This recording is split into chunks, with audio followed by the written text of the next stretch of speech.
joining in and also benefiting from the conversation this afternoon. Dr. Ben, you're welcome, sir. Thank you, Pastor Daniel. So good to be here again in this chat. Yeah, yeah. Well, the message assessing open doors, and was a very, very interesting message. I'll encourage you to check online, check on our Fem Foundation YouTube, Facebook page, and just replay that message just in case you missed it. And it's also available on our online store.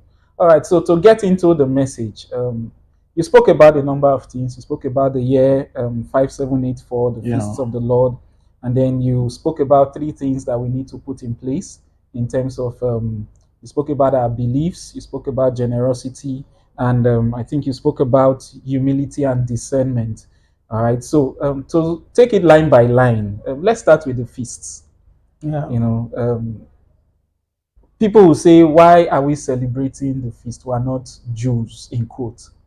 Yeah, I mean, even before this feast, I've had a couple of people ask, you know, are you practicing Judaism? Why the feast? So, why the feast, Reverend? Well, it's in Leviticus 23. God said, "These are my feasts. They are not the feasts of Israel, but they are His feasts. And if I'm connected to Him, I should celebrate it. And there are some things we are celebrating that He didn't even command. Yeah. And we're celebrating them. But this one, it says, these are my feasts, and I want you to celebrate them. They are dress rehearsals. It's like you telling me when you got married, a day before your marriage, you did, or 2 days, there was a rehearsal of the wedding. Yeah. So the feast are the rehearsals. They call them the Moadims, the appointed times. And if you know the appointed times, you know when some prophetic things will shift. It's not that if you celebrate the feast, you are a child of God. Okay. But if this is if you have come into covenant with Him, celebrate the feast. Not that He will kill you if you do not celebrate the feast. But even Apostle Paul admonished us in 1 Corinthians 5:8 that we should keep the feast. We should keep it. So that we understand the times that we are in. Oh, yeah. Thank you so much. You also talked about the roots of our faith. You know, looking at the that we need to understand the roots of our faith, and we have seen how the not knowing that, you know, how it has led to like we're building on a foundation that is, you know, that is not firm, that is not strong. Yeah. So you've also spoken about your journey in terms of how you started to know about these things. How do we search for knowledge, you know, in terms of wanting to now develop and know, okay, these are the roots of our faith? Well, we just understand that Apostle Paul was writing his book to the book of Romans. It was not supposed to be applied individually. He was writing to a community and was to be read by Phoebe. So he was trying to tell them how, because when the Jews were expelled from Rome, they needed to bring them back after 5 years because so many of their economic things have collapsed. So when they came back, they saw Christians who are now worshiping their God, and they thought they should worship it the way they have traditionally done that. But Apostle Paul said in Romans chapter 3, he said, what advantage have the Jews? He said, much in every way, but because they are the custodians of the oracles of God. Sometimes they did well, sometimes they did not do well. What we need to do is to look at what was all the authors of the Bible were Jewish. Yeah.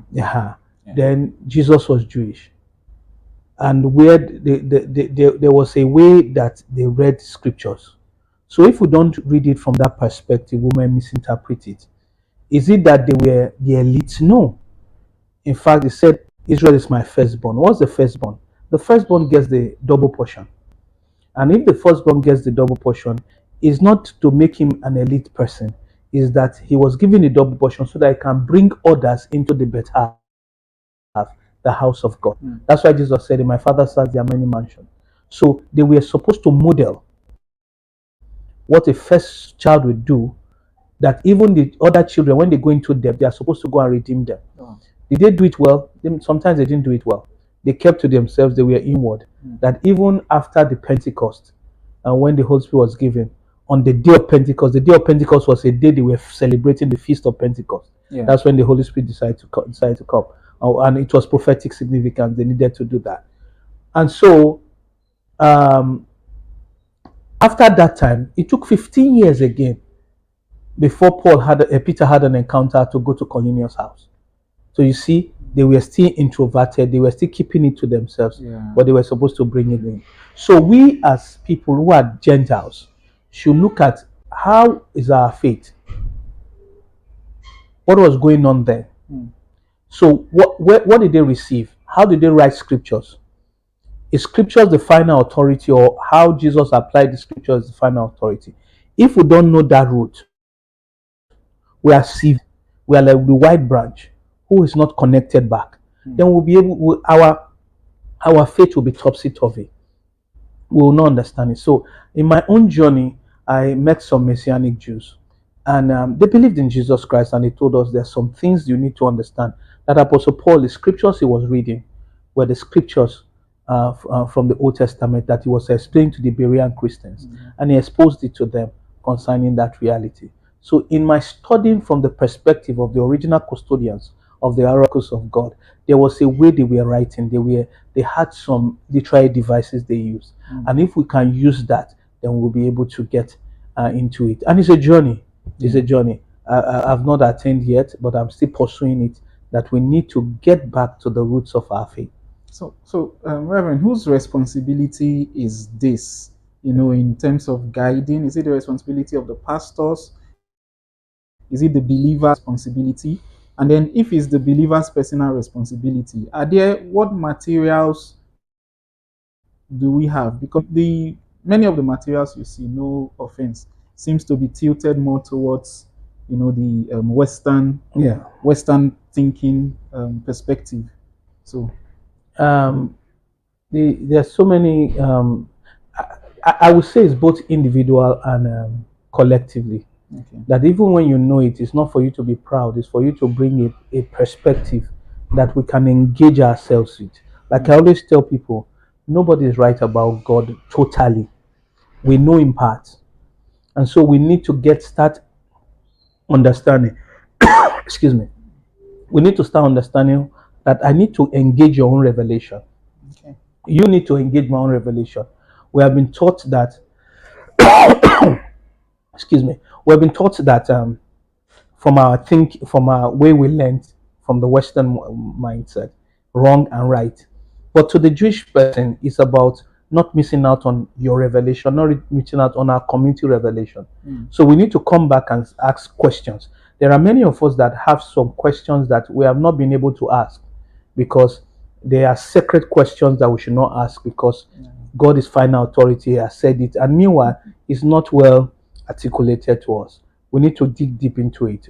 Pastors need to also have their own responsibility, but also every one of us as children of God must be able to look at it. How did the original writers intend for the original hearers to hear what they were saying, and how were they supposed to interpret it?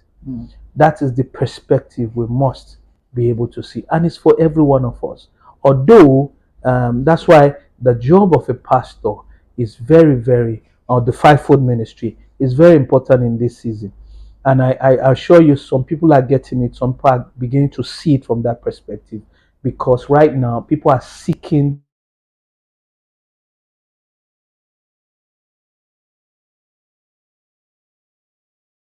readily come. But I assure you, there's a mystery in our kingdom that we'll touch, but we'll just have faith for it. Thank you so much. Thank you so much, sir. Okay, so going further in the message, you talked about humility and discernment as being one of the things we need, and where you explained about the poor man. Yeah. So how do we sharpen our discernment in this time? We've heard time and time again that not all doors are our door. Some doors might be trap doors, and so we know that we need discernment to know which door to enter or not. So how do we sharpen our discernment? First of all, thank you so much, Pastor Danny. That's a very good question. To sharpen your discernment, first of all, has to be with a lot of a lot of prayers. And I don't mean prayers in terms of activity. I mean just turning your head to the one that can bear the burden for the greater release of the gifts of that you walk in it. Another way is to stay in community. Uh, if I cannot hear for some things, maybe I'm vulnerable. I have you by my side to hear, so that you can tell me, and I trust you enough because we have done life to be able to not so that and we have engaged ourselves, that I will know, okay, what Daniel is saying is really from the Lord. Oh. And I also need to get impartation prayers.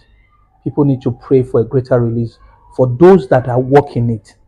Yeah, those that work in it we should go for the impartation from them. That just pray for me. I need that for that. And if we get that, we'll be able to walk in that level of discernment that we need. Wow. So prayer, and then being able to stay in community. Yeah. And so that will bring me back to this matter of community. Yeah. The community is it's a very important subject matter. I understand. You know, you talked about 3 decisions that we shouldn't take alone. Yeah. Where to live, who to marry, and then your lifetime assignment. So let's take the part of your lifetime assignment. Yeah. Someone is saying, I don't even know my lifetime assignment. Talk less of not taking that decision alone. Where do I start from? They say, if you have not been faithful enough, what is another man's? Who will give you your own? A lot of people are confused, either because they have many abilities, and sometimes there is what is called the lie of the sacred object. Yeah, there's a lie of the sacred object. If I can do this, I will achieve that.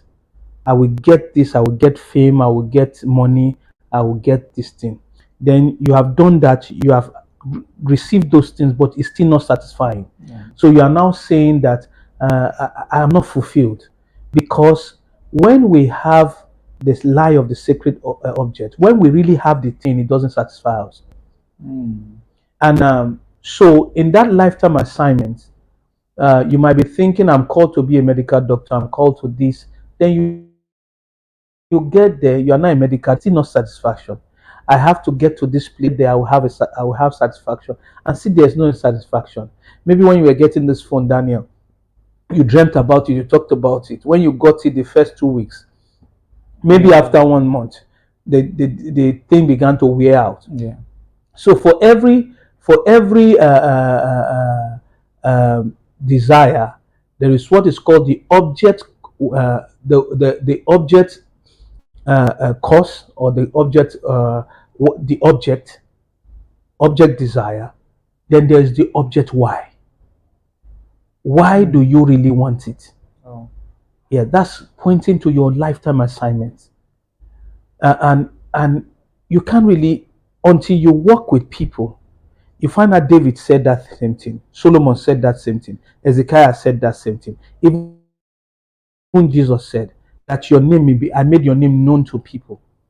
David said before killing Goliath that the world may know when he was going to kill Goliath. When Solomon built the temple, he said that the world may know. That is, if that object cause is not very strong than the object desire, when you get the object desire, it will make you go down. That's why I had to put that foundation. Now, for me to follow my lifetime assignment,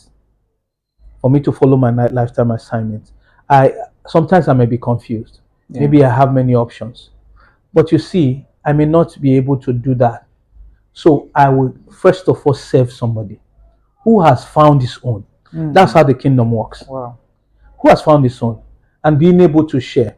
As I do that, you understand? Jesus said, I didn't come to serve, but I didn't come to be served, I came to serve. So as I begin to work with people, that's why community is essential.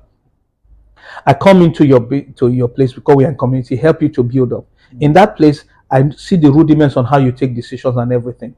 In that place, Jesus said, if you have not been faithful in what is another man, that's one. If I'm faithful in what is another man, God will give me. And I will not be faithful because I want to serve him, because he's going to set me up. but that they will know, the world will know that God has sent me to you to lift you up, even if I don't come to limelight. If that is the cause, when you actually get the thing doesn't make any sense to you. It is what is there. Now, who to marry? We don't marry alone. I know a lot of people have been, because of some of the advice and everything. Every married couple needs emotional support. And that's why in Africa, they will tell you it's two families that get married. Yeah. And so if I'm not going to marry alone, I need 4 of my friends' input into who I should marry. Not because they are going to control me, but they are going to join me in prayer. Because I believe a wife is a gift to a man, just like a husband man. And we have to stay with people who are experienced. In fact, they do it in the Jewish culture.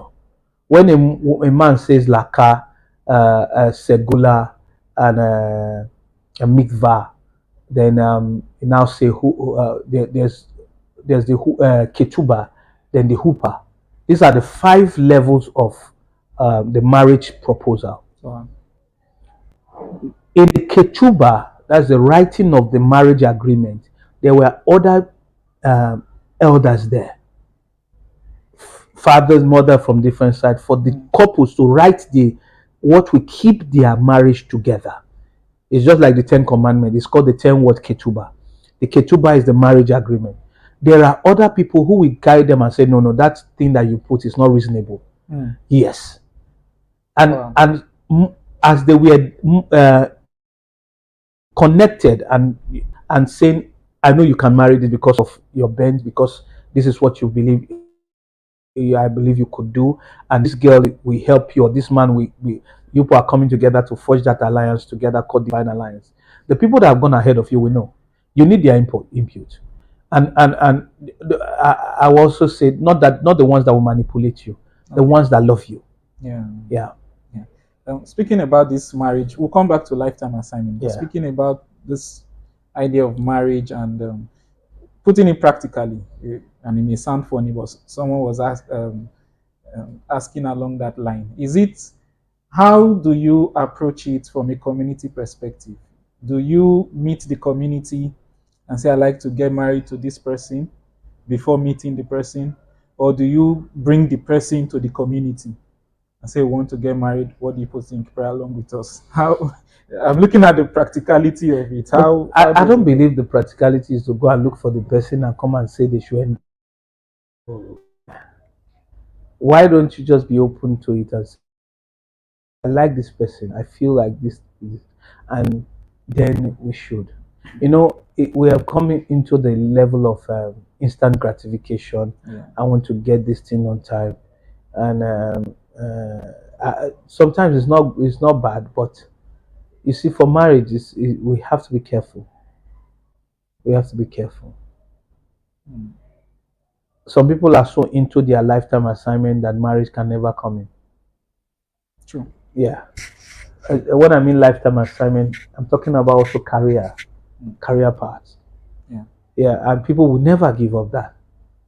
And so it'll be causing a lot of tension in the home. So I feel you want to get married. Oh, I've seen this girl. What you people think about it? These are the people that you don't come and meet them when you want to get married. They have been in your life. They know what God has called you. They know the assignment that you are.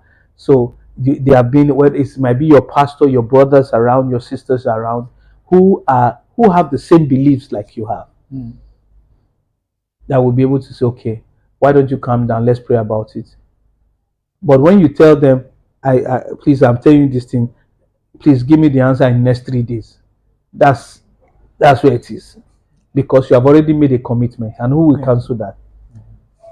So while you were talking about lifetime assignment, you touched about career. So and that's the question I was going to ask next. Can your lifetime assignment be different from your career, or is it one and the same? I'm also asking because there is this fear. It's 2 ways. One, there is the fear of if I pursue my lifetime assignment, how am I going to survive? Sometimes the lifetime assignment does not look like what can sustain the person in terms of money, economic. Is it separate from the career, or is it one and the same, or how does it go? And then, if you have that fear of pursuing your lifetime assignment because of this, how do you handle that? You know. It's what we say career. It's your calling. It's like a lifetime assignment. But most times, people have their career Exactly. and they have what they think they should do. Why? Because their career is the one that brings money, which is a job. It's not really a career. Yeah. Then this one, they can't phantom how to bring money, and that's where the problem lies. The how the money will come is not your answer. It's God's own.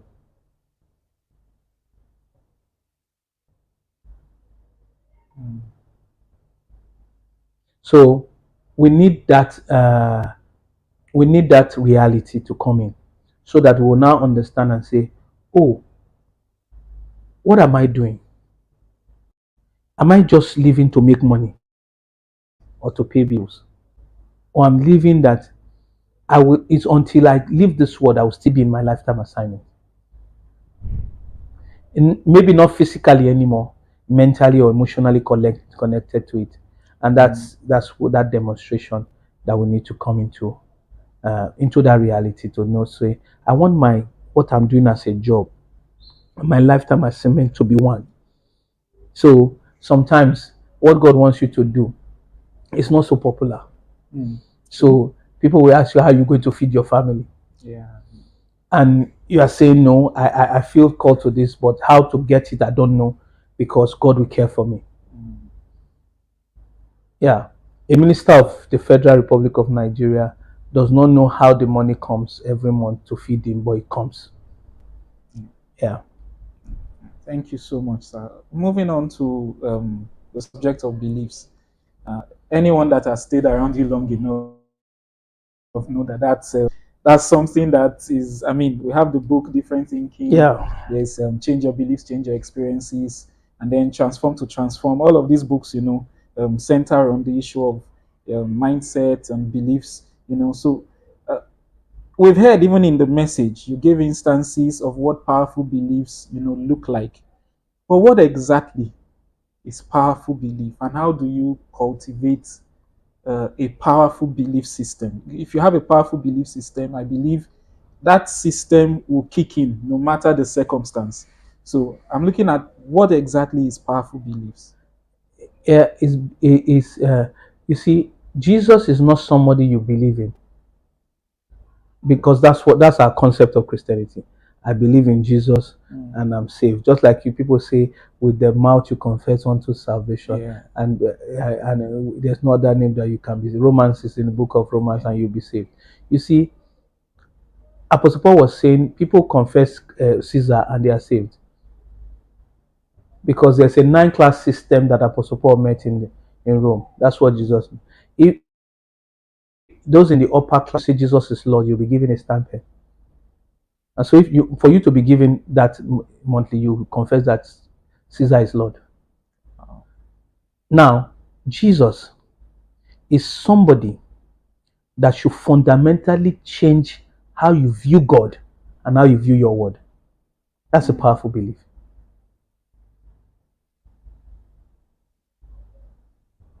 That when you see a casting down, you are laughing and say there's a lifting up, because your software, you see, you can scriptures.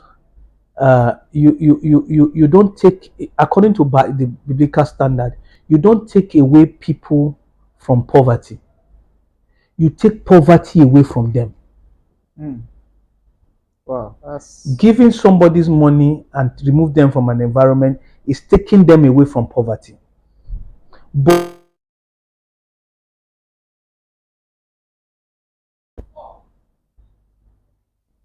and if that belief is not there, they will soon be poor in that place they are going.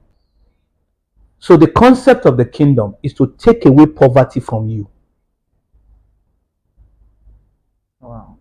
So that the thing that runs you into poverty, that even so people just believe Pastor Daniel, you are talking to somebody, is telling you his vision, and you are trying to make him know how to raise resources, he's looking at you because he's sharing the vision with you so that you can give him money. Yeah. He doesn't want to see your strategy. Just say this man is talking too much. If he just gives me 1 million, my problem will be solved. And you give the person 1 million and the person's problem doubles after 2 days. Because there's a software that brings in, that dries up the prosperity. And so we need that powerful belief that if Jesus took 5 loaves and 2 fishes and lifted up his voice, and there were 5,000 men beside women and children, there's something he knows that I did not know. I do not know. And so we need that reality so that you now begin to use the word of God, the message, the worship, to deprogram yourself concerning some belief that you believe. You just have that belief that money do not grow on trees. So I need to work hard. Work is good, but to walk into this the dimension of kingdom prosperity, or the wealth of the kingdom, is much more than work. There is wisdom. There is the stewarding of the money that God gives you. There is honor. Honor is staying in the place where God created you, or the lifetime assignment. That's honor. Can I honor you based on what God has called you to be, and not reformat you to be a medical doctor when you are a pastor? That's dishonor. And people, if they don't pursue that, they will not walk in that provision that heaven has for them, because he will only pay for what he ordered. So powerful beliefs. That's why I say don't be conformed to the patterns of this world. The patterns of this world want to transform you. Jesus said you will know the truth, and the truth you have known is the one that will set you free. You will encounter the truth. Wow. And the truth you encounter is the one that will set you free. So if you put it the other way, and you will encounter lies, and the lies you encounter will bind you. Yeah. So many people think that prosperity is in a location. No doubt there may be opportunity in that location, but if I get there, will I see it? Based on the internal software I have, which is called belief. Belief is more powerful than faith. Wow. That's belief is more powerful than faith. Because it's what you believe you have faith for. Yeah. Wow. Yeah. Wow. Faith is not a formula to try to control and manipulate God. Mm. Faith is having trust in God in the middle of whatever. It's a profound faith, trust in God. Wow. So it comes through an encounter. Comes to anything. And faith comes by hearing. So if I am in a place now, I rather choose to trust God by maintaining my integrity, even if I will not get the things that people said I should get, which is the lie of the sacred object. And it cannot deliver what it promises. We're going to touch on the last of the 3 points briefly before we go for today. And that has to do with generosity. Yeah. So much can be said about generosity, but let me narrow it down to while you were talking, you mentioned a lot of things, contentment, and then also reaching out. But let's look at it from this angle. The person who says, I don't need anybody, you know, what's your take on that? Especially when looking at it from the outward, it looks as though the person really doesn't need anybody. You know, I mean, he can take care of his basic needs. You know, he can go for vacation when he wants to, and he's saying, do I really need anybody? You know, so what kind of mind shift does this person need to take to come into that place of generosity, where one, he can both be part of a community, you know, and also that is in terms of giving to the community, but also being in a place where the community can minister to him and he can also receive. You see, some people think they don't need anybody, and I really do not blame them like that. Why? Maybe they have been hurt by people. They have been betrayed. Yeah. And I'm sorry for that. But when you were born, somebody took care of you.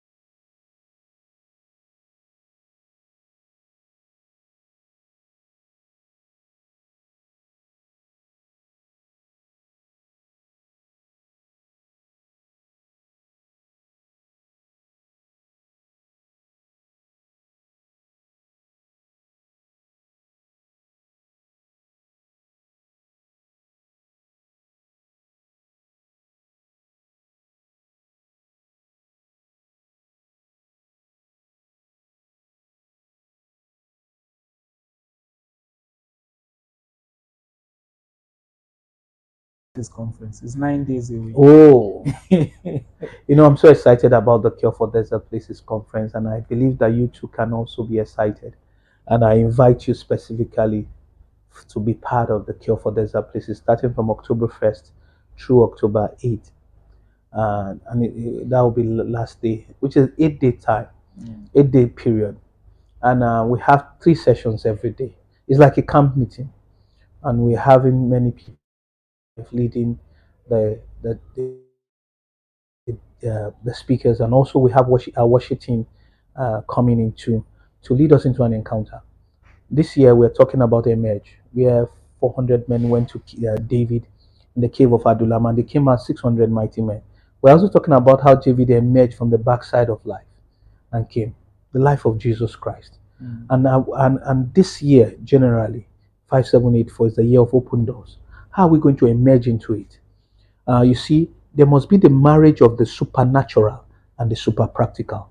So there will be sessions for the super practical, which is the mid-morning session where you begin to engage and ask questions.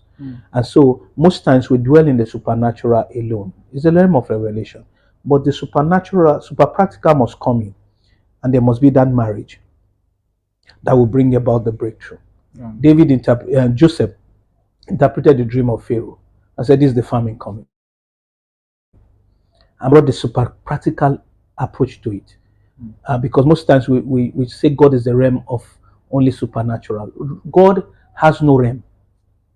Everything to him is normal. It's us that has the natural, we have the natural and the supernatural. But to him, it's his normal habitat.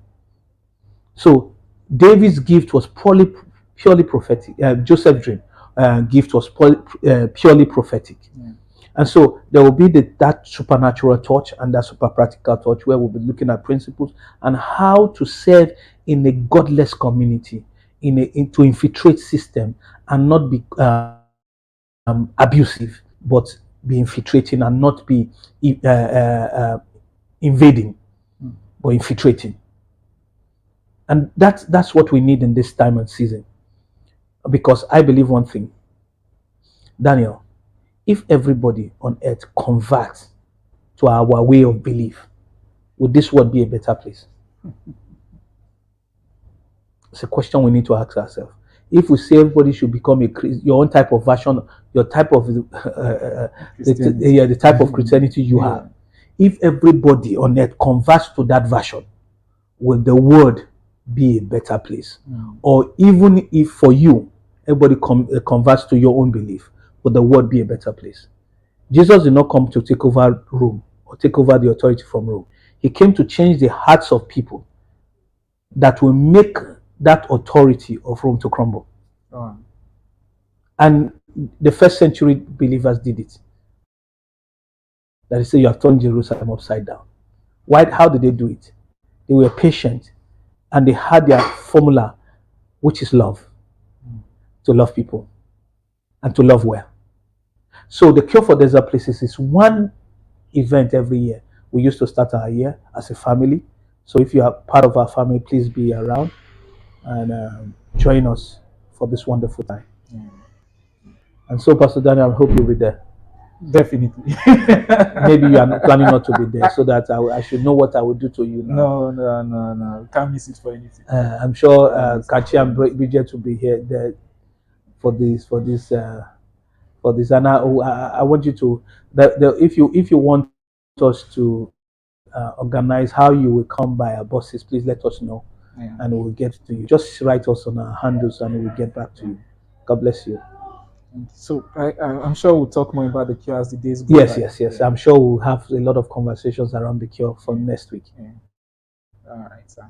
Thank you so much for staying tuned to yet another edition of Different Thinking Chat with Reverend Ben. Thank you. We'll be back again next week, Thursday, for yet another edition, same time on all our channels. And keep liking, keep commenting, keep sharing. Shalom. Shalom. God bless you.